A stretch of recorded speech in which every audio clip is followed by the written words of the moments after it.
Hello, hello, everyone, and welcome once again. Yes, sir. It's Memorial Day weekend, Sunday, a day before Memorial Day, where we recognize past, present, and service members for their service. Doesn't make a difference what service you're in. We appreciate you. We appreciate you. This is For No Reason Fantasy Football. I am JT, aka the Master. And in this program, we're going to talk about under and overvalued fantasy football players for 2023. You may agree, you may not agree, but we're going to run it anyway and see how it goes. All right? So this is what. So let's get this party started. Let's get this party started and run down who I feel at this time. Now things can change, but at this time, how I feel about fantasy football players overvalued and undervalued in 2023. Yes, sir. All right. Let's work this out right now and see if we can bring some sense to this. Now, how do you define value in fantasy football? Whether it's a draft, a trade, or a waiver wire bid, it all comes down to one thing. Is this player potentially worth more to me than he is to other fantasy football teams?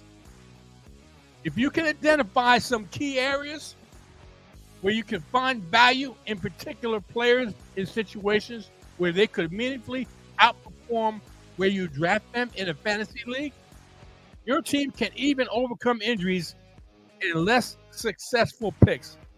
Now, everybody in fantasy football has picks that aren't successful. But if you get a decent amount of value picks, players that are undervalued, that your league mates may not appreciate more than you, then you can get value in later rounds. Now, of course, when you pick players in the first, second, or third round, you're expecting first, second, and third round production. Quite naturally.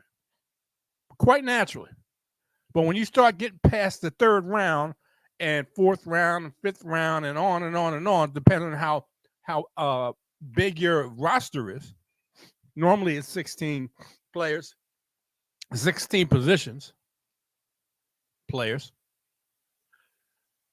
Quite naturally, you're going to pick somebody in the 16th round, and they're not going to be as value, or may not be as value, or may be more valuable than your first round pick. That's an ideal draft. Being able to pick someone up in the 16th round that gives you more production than your first round pick. That's what I'm talking about being your overcoming injuries and less successful picks. If your first round or one of your high picks in the early rounds doesn't pan out and you happen to strike gold in the later rounds with a player that is outperforming their draft position, then you can overcome that. And then you can have a contending roster week in and week out. Okay? But you got to understand that. You got to let me put it this way. You got to do your research. You got to do research. But let's get right into it. let's get right into it. And with my favorite position, excuse me, my favorite position, running back position. And this is going to be running back, tight ends, wide receivers, uh, and maybe quarterback. I'm sorry. And we're going to talk about this. I'm going to talk about it. I mean, we're going to talk about it. Whatever. One of my most undervalued players is Josh Jacobs. Yeah, Josh Jacobs. Okay, you're going to say, why? How could be undervalued when he the way he played last year?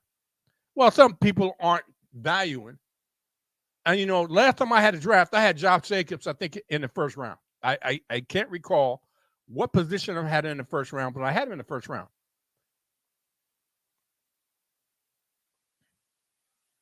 He had 23.5 intended touches per game compared to 23 that Saquon had. He had positive rushing and receiving, as well as 12% rushing and 71% receiving. He forced missed tackles at a 26.5 rate, almost double. Now, people like Saquon. Okay. I had downplayed Saquon last season, and he performed well. But Josh Jacobs doubled Saquon Barkley's 13.6 missed tackle rate. Okay. I don't think enough people are appreciating Josh Jacobs and how well he's been. And I don't see it because the fact is he's playing for a contract. The Raiders did not pick up his fifth-year option. Okay. And he's playing, maybe not for the Raiders, but for someone else for a contract. He wants to get paid. This once again comes down to the concept of brand names driving a lot of public average draft position. Josh Jacobs was lightly reviled by fantasy players last year, particularly after seeing the snaps in the Hall of Fame game, something perceived to be beneath a running back of high stature. And despite an outlier 2020 season, he hasn't fully recovered, despite the fact he'll play 2023 on the exact same franchise tag that Barkley will. Now, you probably put Derrick Henry ahead of Jacobs, but I prefer Jacobs to Barkley relative to where these guys all go. I also wouldn't sleep on the addition of Jimmy Garoppolo to this offense. Garoppolo will check down frequently, poses no threat to stealing rushing touchdowns, and will be very happy to hand off to Jacobs 20 or more times in a favorable game script. As long as they're not trailing by a lot, Josh Jacobs is going to get the ball. He's going to get the ball. Okay. And I had talked about this next guy before when he had a rookie drafted to his team. Tyler Algier had been in the bag since last summer, and perhaps I'm chasing windmills a bit, hoping for it again in season 2. I will say this with no reservation at all. In terms of advanced metrics, Algier was the best rookie running back last year. Okay. Hello? I had talked about this, and others now are talking about it now. I had talked about this, that B. John Robinson, okay, he got drafted number 8 by the Atlanta Falcons. Okay. He can run, he can catch, he can block. He's a multi-talented running back. Just what I'm looking for. Multi-talent running back. Now, you can understand Breece Hall and Kenneth Walker go several rounds higher, and they should. I know some people will hold a candle for Dameon Pierce, who seemed like the biggest rookie steal for most of the season, with Devin Singletary added with a new coaching staff. And yes, I know there's a possibility that then run-heavy Atlanta rook drafts another rookie from this deep class. Okay.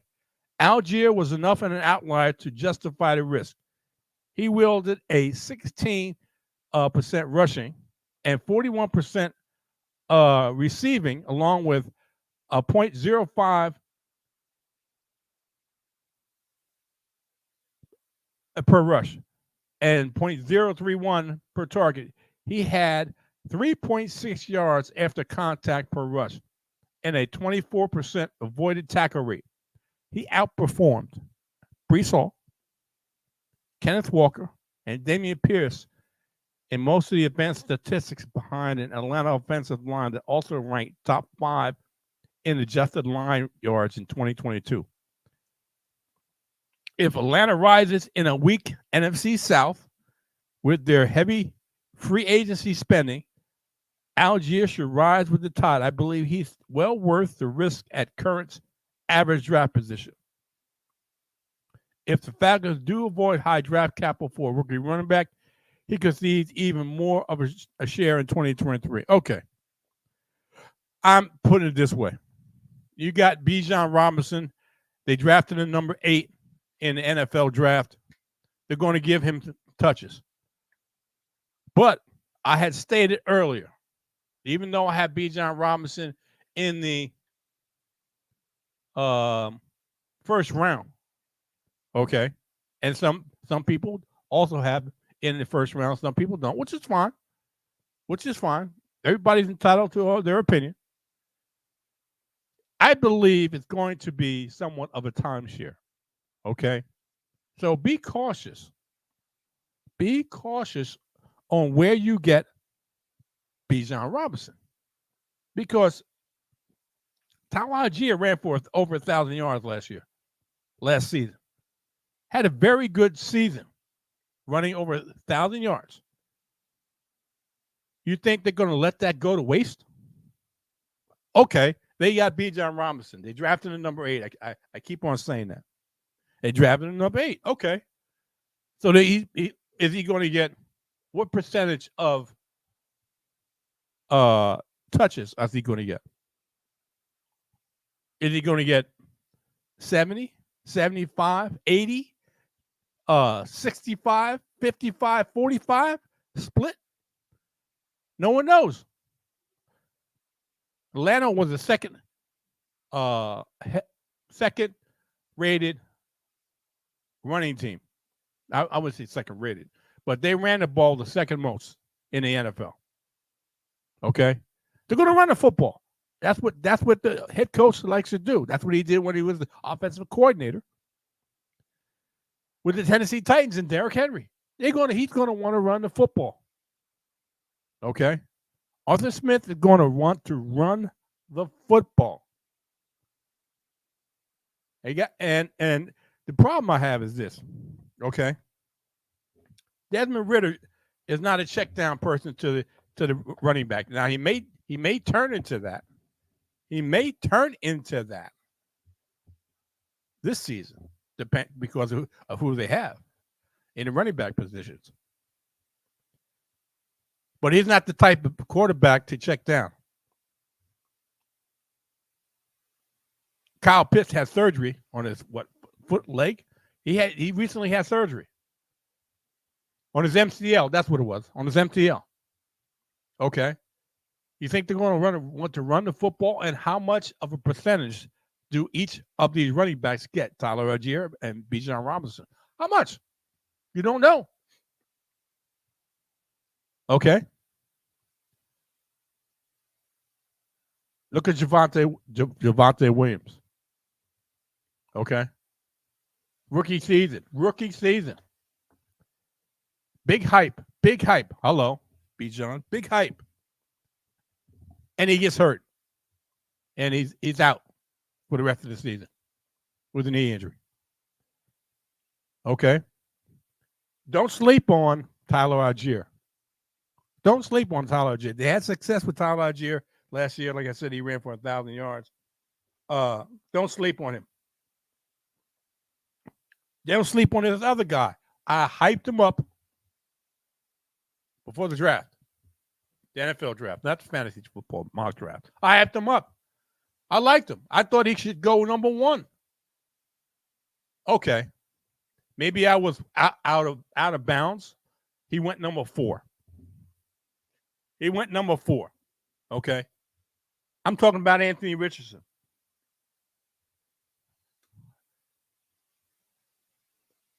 People have misread Anthony Richardson's draft capital all along. Now there are rumors of the Cardinals shopping the number 3 pick.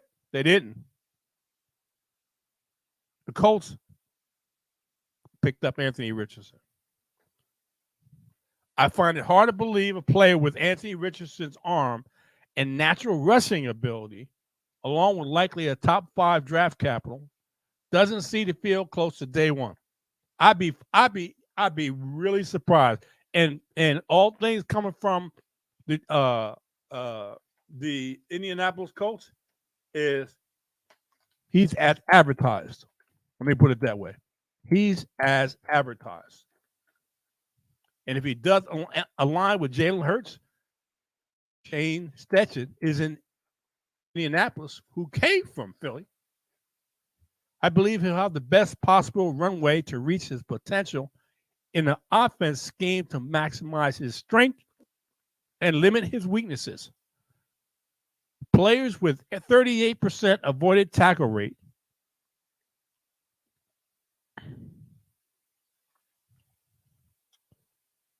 don't come along too often. Richardson's ability to handle pressure versus the SEC competition is also crazy, given that he faced a 37.4 pressure rate, but only produced a 3.8 sack rate. Now, I'm not saying he's perfect.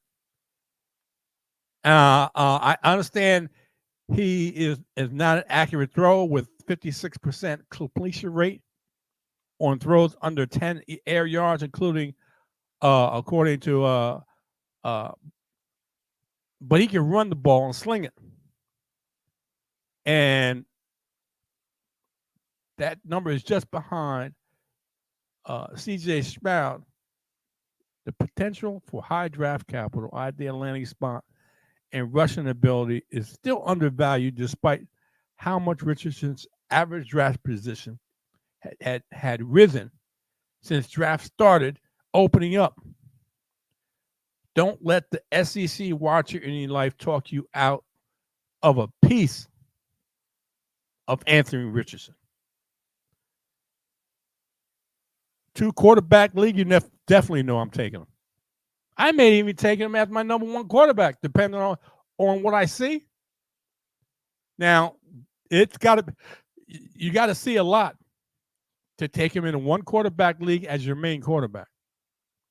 But backup? How about you pick up Jalen Hurts early? Or some people don't like it, but I'll say it. Deshaun Watson earlier and have Anthony Richardson as a backup. Hello? All right.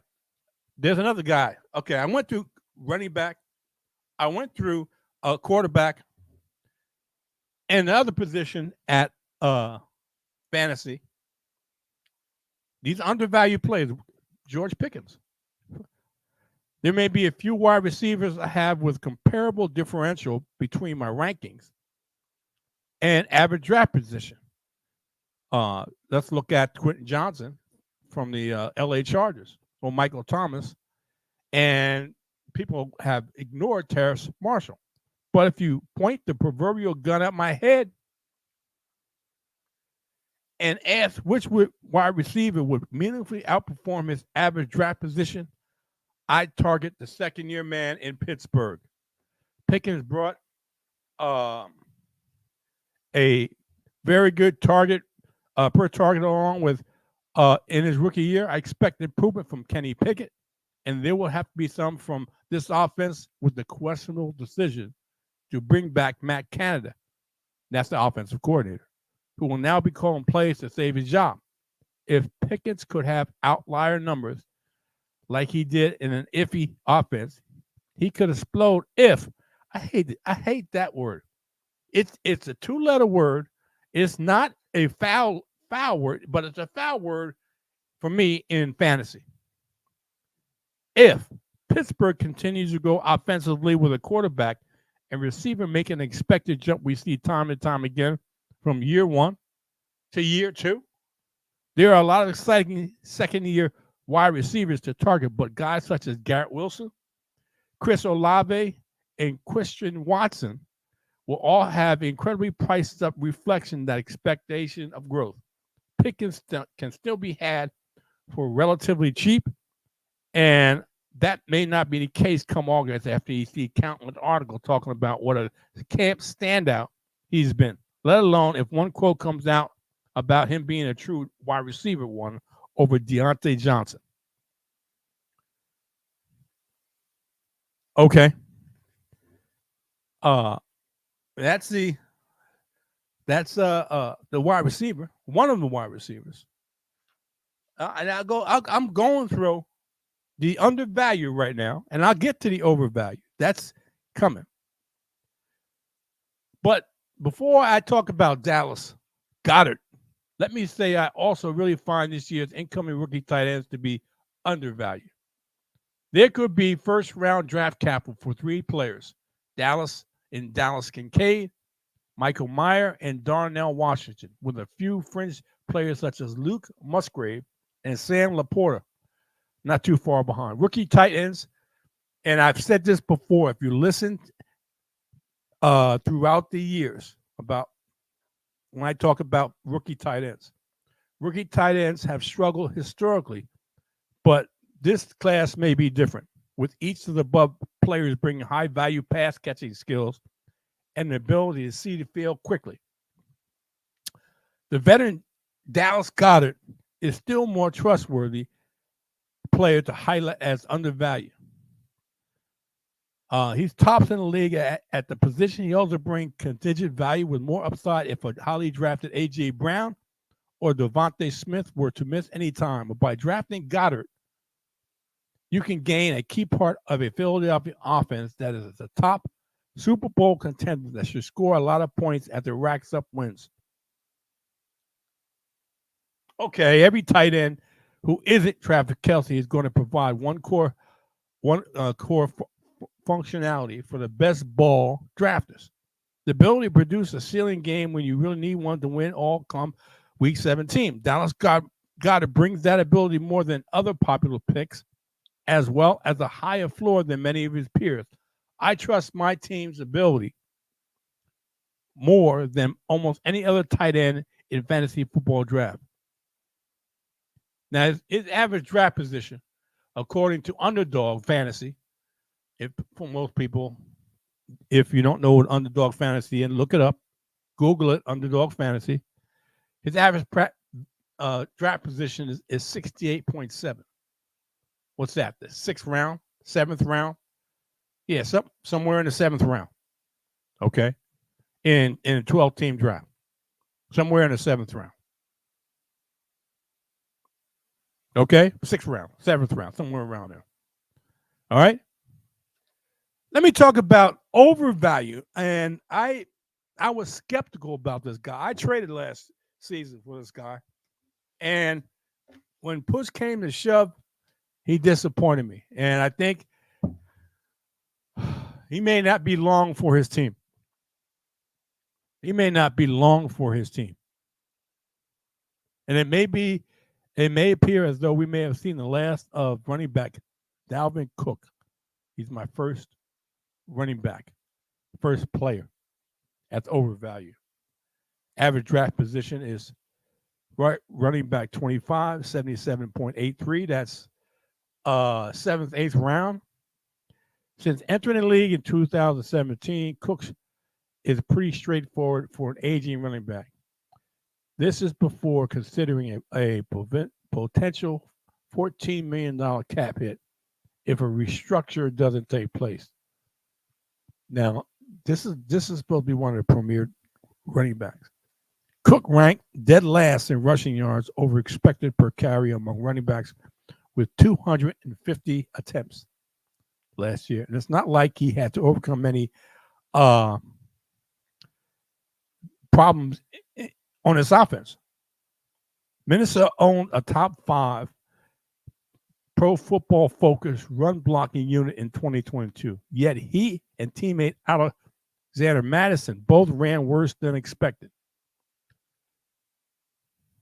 Now, I got a list here of one of the things I'm looking at, 1 through 9, rushing yards over expected, which Nick Chubb was at 0.55. Dalvin Cook was at minus 0.75. He was ninth on this 9 running back list. Okay, ninth. Josh Jacobs was 0.19. He was second behind Nick Chubb, and Nick Chubb was 0.55. That's how much of a gap there was in running backs. Okay, Dalvin Cook, regardless of where he goes, is going to be overvalued. I always said, don't pay attention to the name, pay attention to the production, pay attention to the numbers. Dalvin Cook's numbers have been, his trajectory has been going just like that, down. It's difficult to imagine any other departure at this point. Cook's sheer presence on the field became too much of a liability to justify his cap hit, let alone majority of the backfield. Cook was the league's only running back to allow double-digit quarterback pressures and hurries as a pass blocker during the regular season. You know what? And I hate to say this, but this running back may have gotten too comfortable. And wasn't into blocking. He give you a token attempt at blocking. Cook is now at the point in his career where the rug could be pulled from underneath him at any moment. And you've heard the rumors, if you pay attention to fantasy football, of a potential trade continue to circulate. I would suggest capitalizing on the recent hype and attain something for him if a deal indeed unfolds. Now, that has to do in Dynasty. If you're in Dynasty and you have somebody on the line that wants Dalvin Cook, I would suggest bailing out on him right now. I think Cook has had multiple injuries, upper and lower body injuries, and may have taken its toll. I think he's in the 27, 28, 29 range, if I'm not mistaken. That's what I'm talking about. Another overvalue. And I know this guy and his team went to the Super Bowl, but I think he's overvalued. Average draft position is second round, 23.33. Wide receiver, 13. A skinny Rashad Bateman may come as a surprise here. And I'm talking about Devontae Smith from wide receiver from Philly. Many, including myself, rave of the ways in which A.J. Brown opened up things for the Philadelphia offense.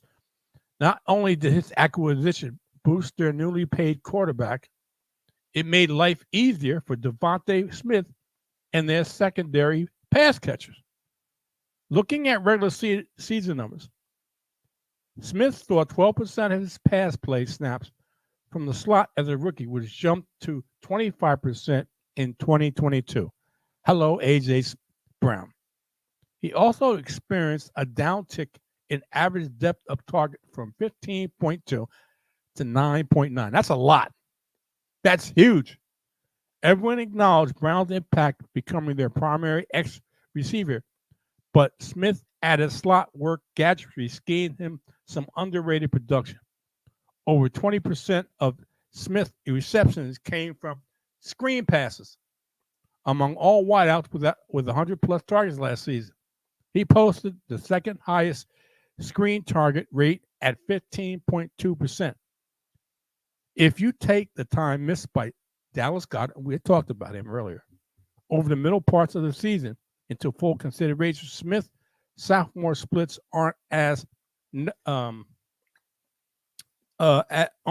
noteworthy.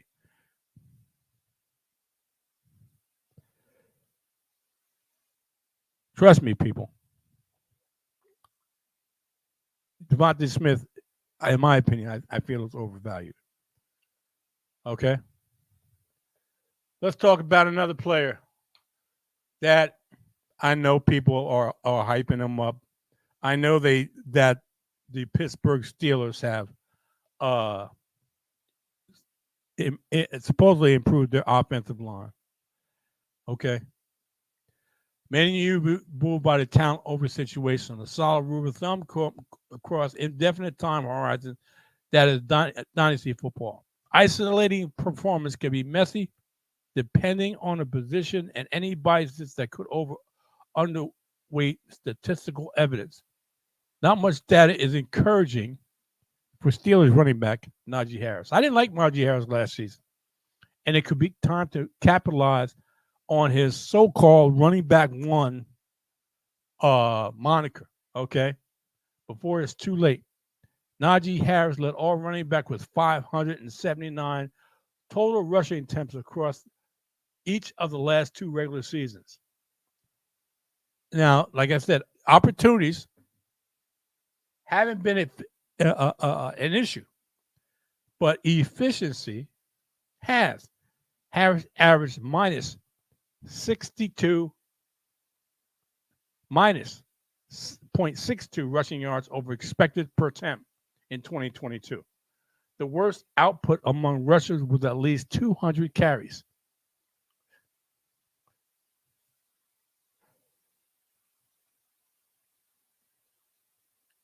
So what I'm saying is Harris exhibited less red zone work in his second year.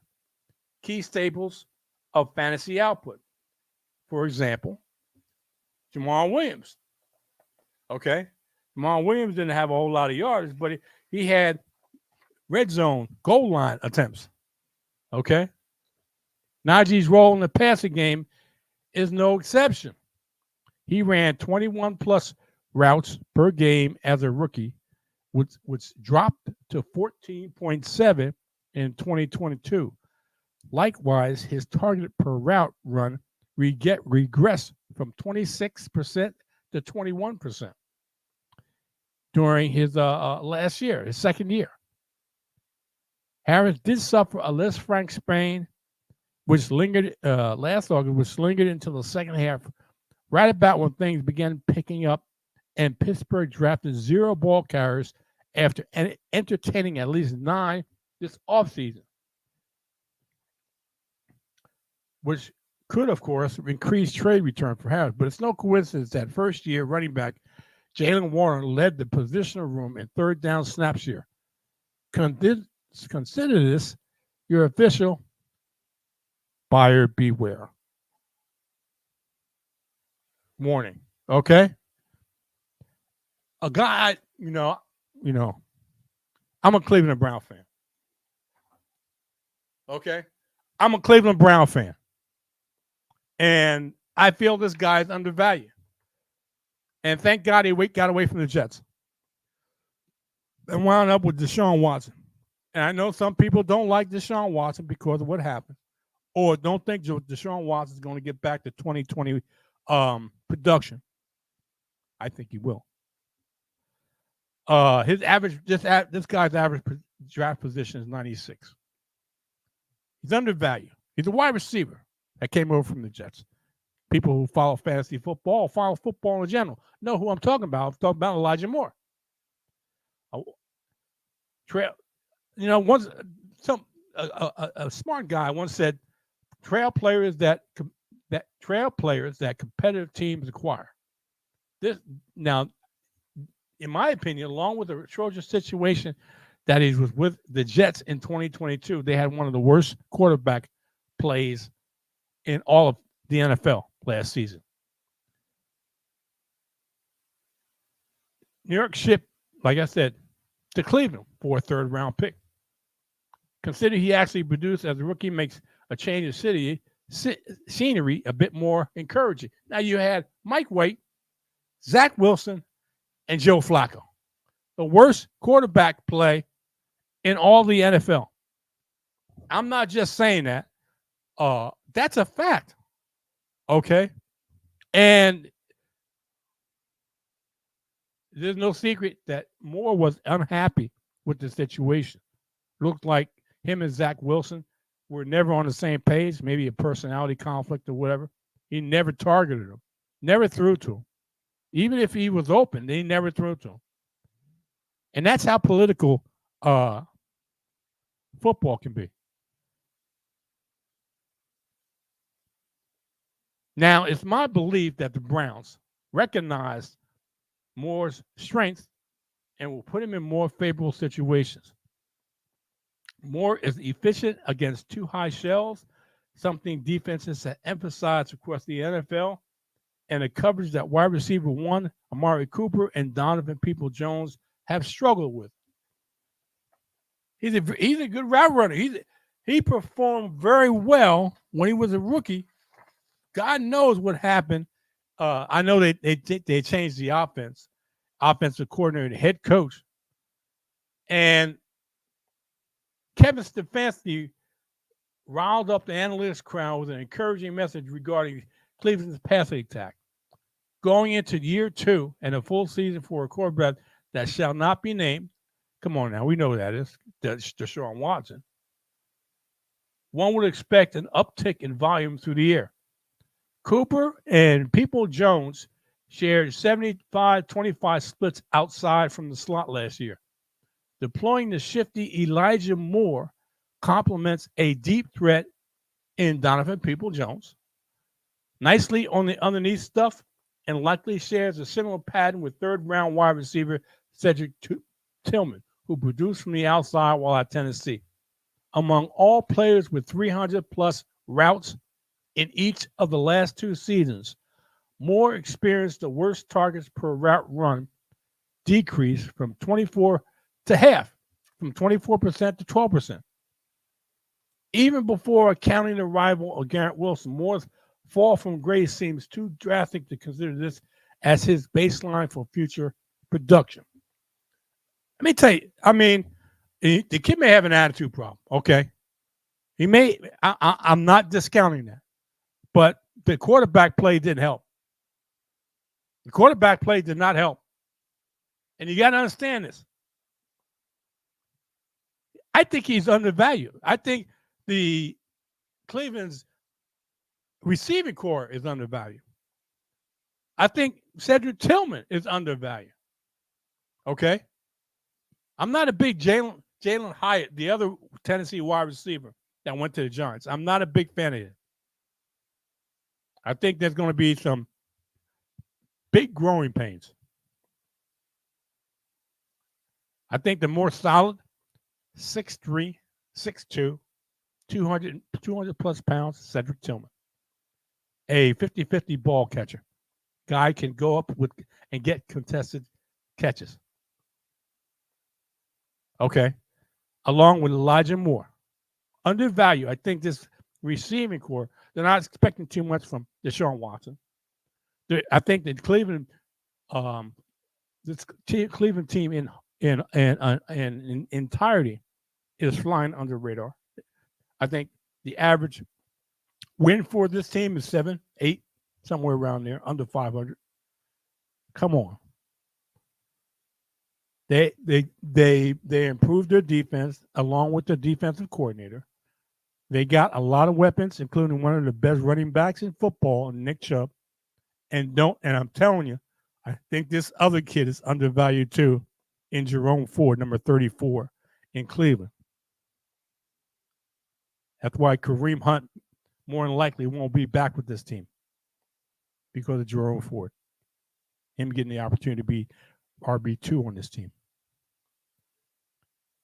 Let's move on to another undervalued second year. This is a second year wide receiver. Okay. And due to injury, I know people are going to say, what? Come on. This is a running team. Oh, okay. They got to throw the ball to somebody. They're not going to they run the ball a lot, but then they got to throw the ball to somebody. And A.J. Brown is no longer in Tennessee. He's in Philly. And they drafted someone last season. He had issues going early. Okay, I give you that. Due to injury, Traylon Burks compiled just 8 games with 20-plus routes as a rookie, but his current price is the deal to take advantage of. An overarching theme dating back to Burks' Arkansas days is the size combined with yards after catch ability. Burks averaged 5.4 yards after the catch per reception during the regular season, 12th best among all wideouts with a 50% targets. This skill set has translated. It's even more impressive once you factor the context. Alex Pierce, Traylon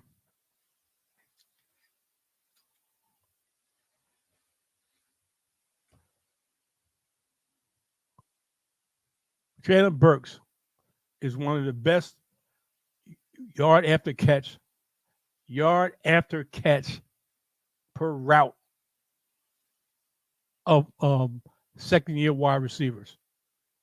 Last season, he had 5.4. Like I said, he's 5.4 yards after catch per route,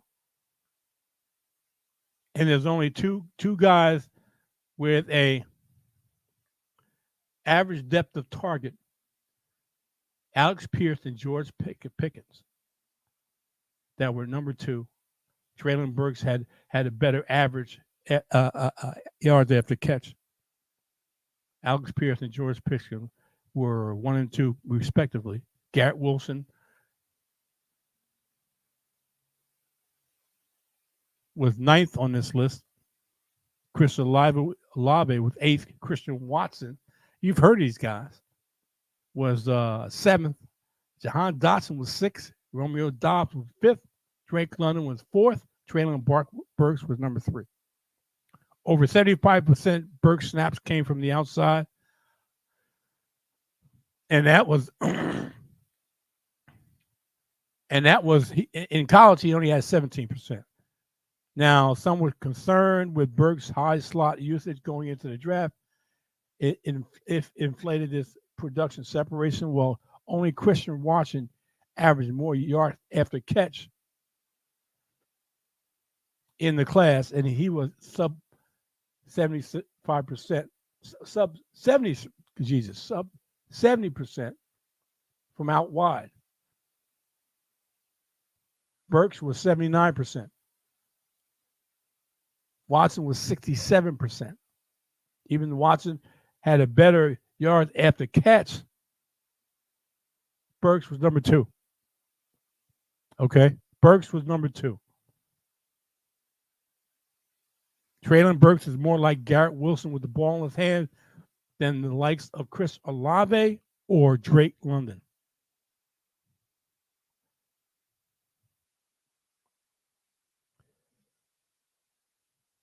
Now, just think about this.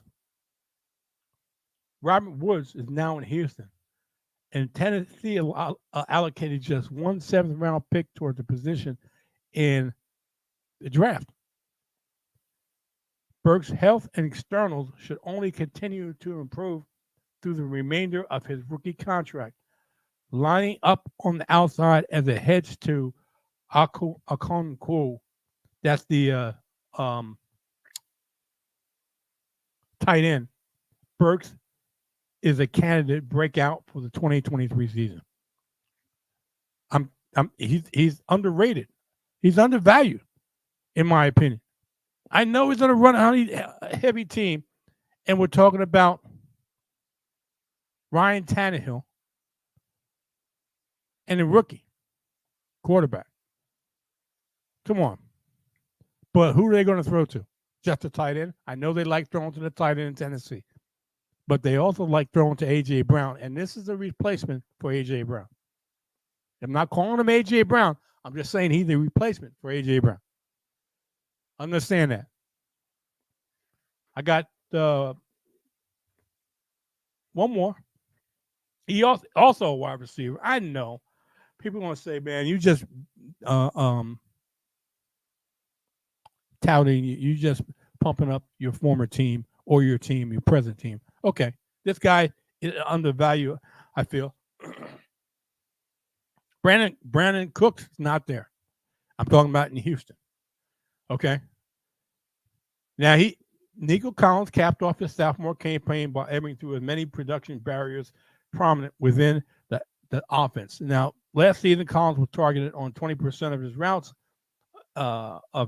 against man coverage, up to 11% as a rookie in 2021. Houston's quarterback room put up an abysmal 26% of off-target rate on pass attempts, the Collins' second worst for any qualified pass catcher in 2022. And like I said, Brandon Cooks is gone. Now, they grabbed up Robert Woods. Robert Woods is an older wide receiver. Noah Brown and Dalton Schultz. Dalton Schultz is an adequate, very good pass catcher for a tight end. Tight end, remember, like I said. And John Mechie, who was battling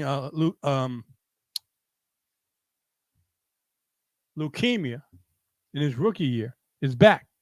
And the team selected Tank Dell from Houston, not the Houston Texans, but the University of Houston, on day 2 of the draft.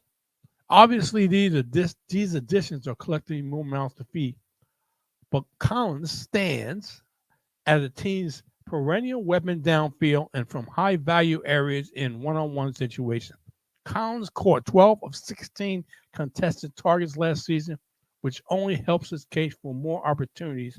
And like I said, target equals opportunities. As a reliable weapon for second overall pick, C.J. Stroud. Okay? So what I'm saying is this. There's bias stemming from the spoils of media hits in recent years, which write off players like Collins too early. He's on a normal trajectory that many wideouts have demonstrated in the past, and is well worth the level of assets. He's going to be late. He's late. 157 average draft position. Come on. He's a late round pick. You're going to take a flyer on him. And he may pan out. Houston's going to be trailing a lot in these games. And what happens when they start trailing? They're going to start throwing the football. All right, you're going to tell me, well, they're throwing the football, but the quarterback play is going to be shaky because it's more than likely C.J. Stroud is going to be the starting quarterback. Okay. Highly touted college quarterback going to an offense that's going to be struggling, going to an offense that's going to be playing from behind a lot. It's going to have to pass the football. Somebody has to catch it. Someone has to catch it. That's all I'm saying. Someone has to catch it. All right, people. I appreciate you. Listening to what I have to say. Tune in next week. It'll be June. First weekend in June. One more week closer to the fantasy football season. Things are going to start heating up. Players are going to start moving. DeAndre Hopkins, where is he going to go? DeAndre Hopkins, where is he going to? And the fact is, people are saying DeAndre Hopkins lost a step. He's down. Well, I understand that he was suspended for 6 games. I understand that his main quarterback that was thrown to him, Kyler Murray, got hurt himself. And he was playing with backup quarterbacks, Colt McCoy and whoever else. And they say he lost a step. And I know he's going to be 31 years old, but let me put it this way. Whoever gets DeAndre Hopkins is going to get a dog. It's going to get a dog. I don't think he's lost that much. I think he lost that much because of what was who was thrown to him. That's why he wants to be on a team that with a competent quarterback and an organization that is competent. Can you blame the man? You think he's earned it? Look who he played with other than Deshaun Watson. Look who was quarterback has been. All right? And he went to two dysfunctional organizations. Houston Texans and Bill O'Brien dealt him away. That was dumb. Dumb. And it went to the Arizona Cardinals. And the dysfunction there. Obviously, you see it. And I know people like that quarterback. I'm not a fan of that quarterback. I think he plays hero ball. He's all about Kyler. Ain't about the team. Kyler. I got issues with that. Okay. Some people like him. That's fine. Some people like him. Okay. I'm not one of them. And over the last season or two, things have come out besides him getting hurt and not being able to play maybe halfway through the season, this up and coming season, that hint that he may not be much of a team player. It's all about Kyler. That's an issue. You got defensive players and you got other players saying, I don't know, man. You got people defending them. Okay, that's fine. I understand that. But you got to keep it 100. You got to understand what's going on with players and how things shake out and personalities come out. And you see how people are really when things are not going their way. Okay? It is what it is. All right, people. I thank you for joining me. I appreciate you for spending the time and listening to what I have to say this week. Tune in next week, 10 a.m. Eastern Standard Time. For No Reason. We'll be back here every Sunday talking about fantasy football. That's what we do. For No Reason. Fantasy football. Right there. Right there. For No Reason, fantasy football. With that being said, enjoy the rest of the week. Stay safe. And we'll be seeing you. Take care.